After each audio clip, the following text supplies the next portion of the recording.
Hello, everyone, and welcome to the Lake Wobegon Cheese Cyber Risk Assessment Report for 2025.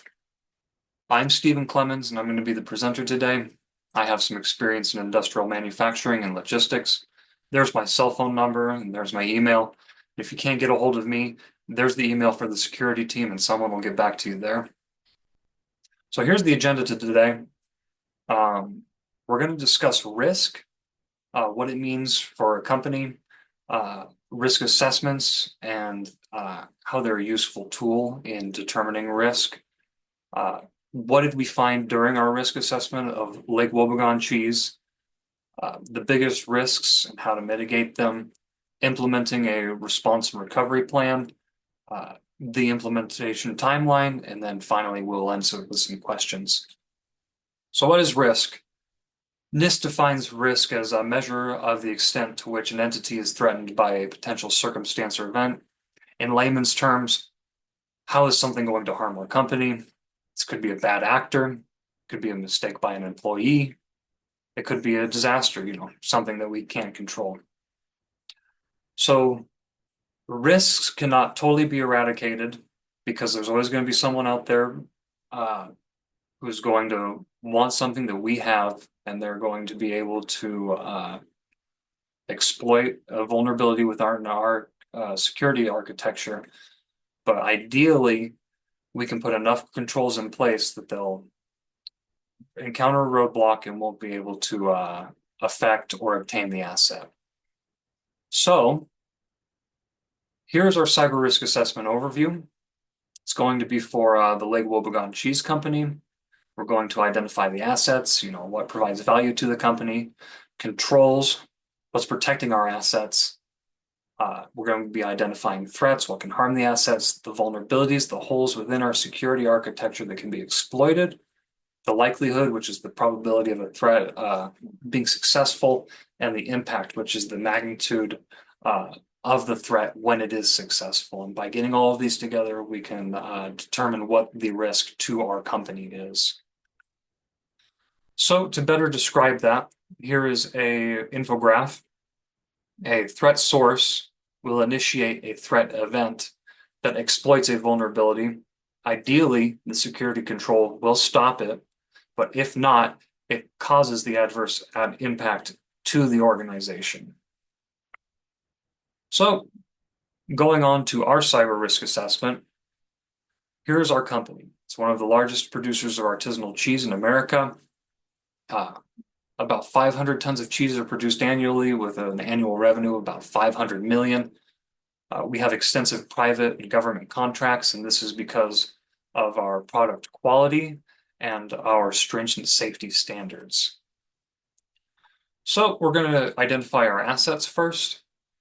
For production, it's going to be our production equipment that turns the milk into the cheese, primarily the PLCs and the supervisory controllers that control the production equipment.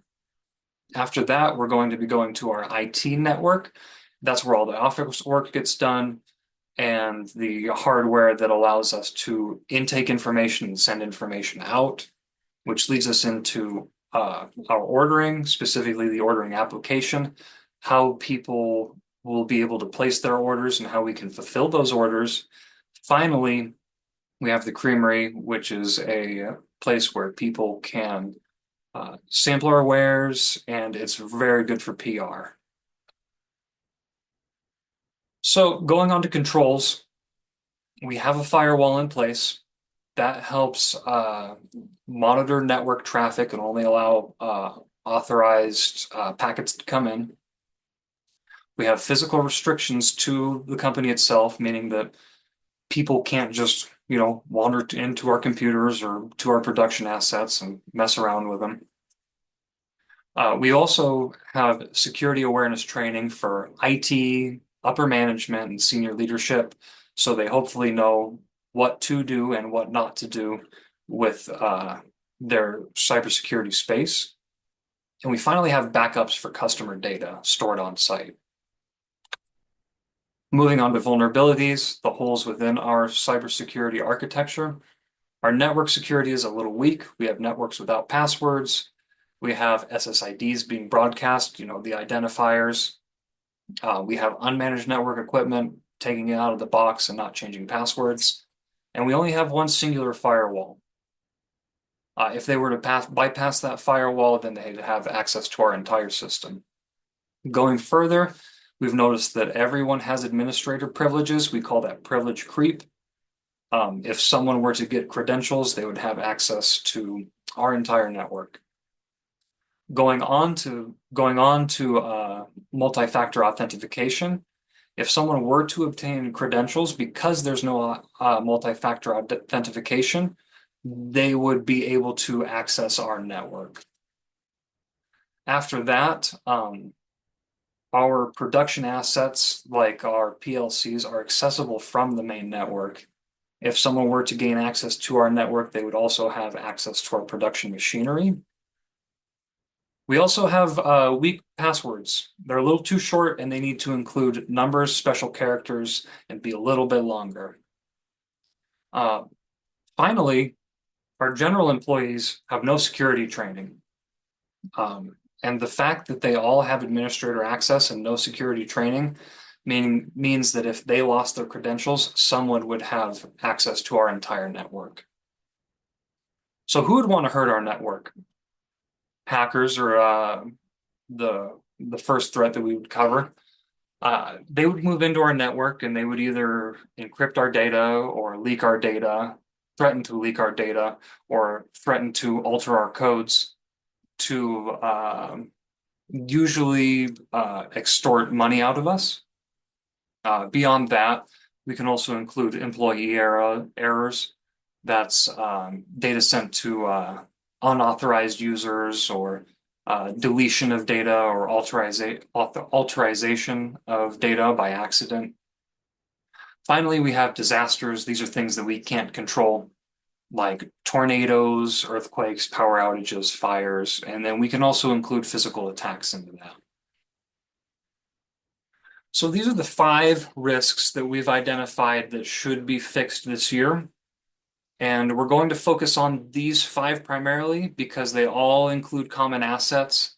And since capital is scarce, we want to get the most benefit from the resources. By doing this, we're going to reduce attack surfaces, foster a safety culture, help prevent losses both financially and loss of life. And then we're going to make it easy, because if we don't make it easy, people are going to learn how to bypass it. This is our handy risk assessment scale that I have used for NIST. So this is the likelihood. Very low means that it happens maybe once every 10 years, and very high means that it happens hundreds of times a year. Low impact is negligible. It doesn't really do anything. Moderate is pretty serious. High is severe, like loss of life severe, and very high is loss of multiple lives.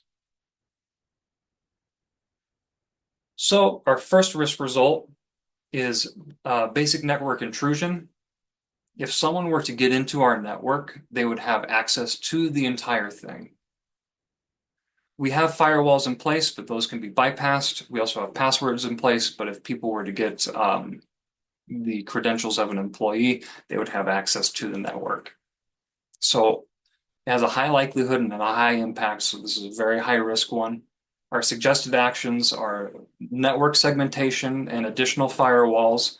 We'll cover that on the next slide. We'd also like to implement stronger passwords, implement least privilege for our network, which means revoking access and administrative privileges to people who don't need it. Acquisition of a SIEM and an XDR. These are both softwares that allow us to monitor network traffic and look for anomalous behavior within network traffic. We need to manage our devices a little better, put passwords on them, and we also need to get rid of public broadcast of our networks. So here I've made a rough network topography of Lake Wobegon cheese. Here we have our office network, which connects to our production assets which also connects to our Creamery network. And then right here is our firewall, which leads out to the web. The problem is that if someone were to bypass this firewall, they would have access to the entire network. So we would like to see something like this.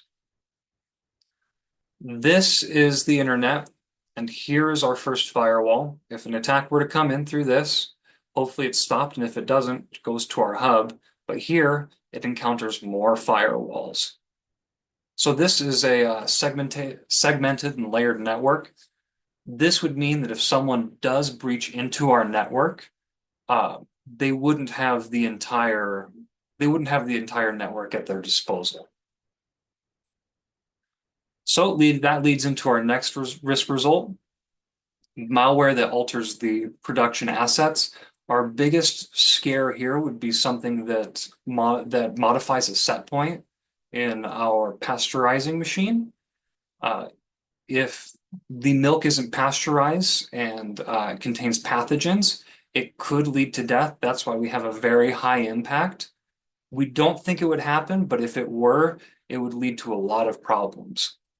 We think that network segmentation, the implementation of a monitoring and alarm system, and logging in authentications, mostly for our network patches, would be the greatest actions that would help us with this. Our third result also pertains to our production equipment, but this is the shutdown of it. This can occur from malware or a DOS attack sending too much to our PLCs and shutting them down. We don't think this would happen very often, and if it were to happen, we have a shift or two that we could use to absorb and get everything back running in a reasonable time. We think network segmentation would be good for this as well. We also think that we should create a separate backup for PLC programs in case they happen to get wiped, and we can just reinstall them and get things back up and running. And we also need another monitoring and alarm system to look for strange network traffic or anomalous behavior. Our fourth risk result would be the ordering application being shut down. If people can't order cheese, then we don't make money. If someone gains access to the network and starts messing around in there, that could lead to an application shutdown or a DOS attack. Too many inquiries coming in could also shut it down. We think this is fairly high. It's a fairly lucrative thing for people to do, but we don't think the impact would be too bad because we could just boot it up from an additional backup like our suggestions. And if we were to get a SIEM and an XDR, that I hopefully would detect the anomalous behavior before it becomes a problem. We also suggest revoking administrator privileges from people who don't need them so that if there is an intrusion, they aren't able to get into the real fine aspects of our network. And then we also think network segmentation would be good too, so that if they do get into the network, hopefully they don't get to the part where they can start messing with the application. Our fifth and final one is a breach of private information. Because we have so many employees and because we take card data at the creamery, we would need to follow compliance standards, probably PCI for the credit cards, maybe HIPAA for our employees. But if we don't follow those compliances and we do have a breach, we might incur some fines beyond the hit to our public image that we were the ones who leaked all of these things. So our suggestions is to follow compliance standards for PCI. If we implement the things that we're suggesting, we should be pretty good to that. Get a higher level of encryption so that if they do access data, they aren't able to readily read it. The inclusion of stronger passwords so that passwords can't be brute forced, and multi-factor authentication so that people can really prove who they are. So incidents are going to happen. When they do happen, we would like to have an incident response team there to detect it, to verify that it's actually happening, to analyze the threat, triage it, and determine how detrimental that threat would be if it were to continue. communicate it to relevant stakeholders, and then finally mitigate it. Because it's so new, we would like the initial trainings to happen as soon as we establish the incident response team. And then after that, we would like yearly exercises and trainings to keep them fresh on it. We also think the SEAM and the XDR would be complementary to that because they both can analyze network data and respond to anomalous behavior before our guys get to it. Finally, the recovery plan, this happens after the response. After the incident is contained, we must get back to normal operation.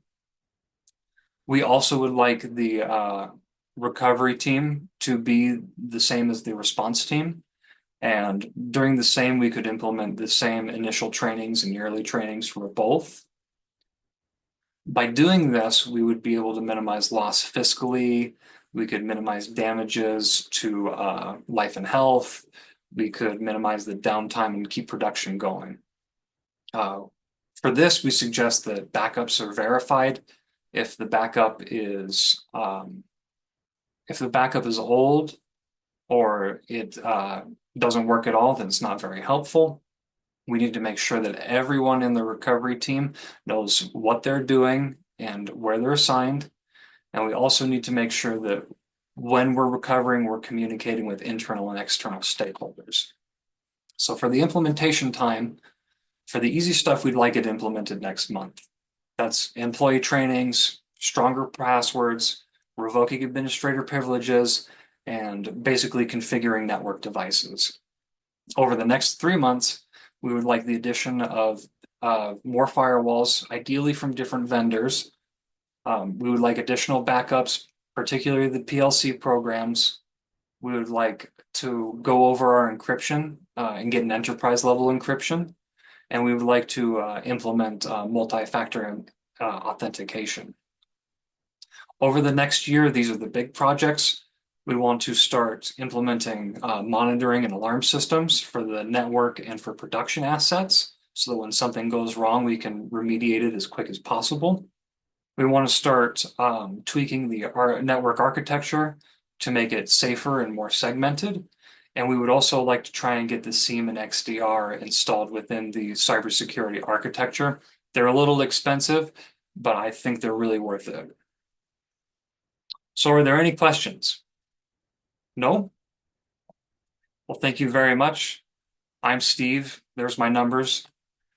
And here are the sources that I've used for this. And thank you very much.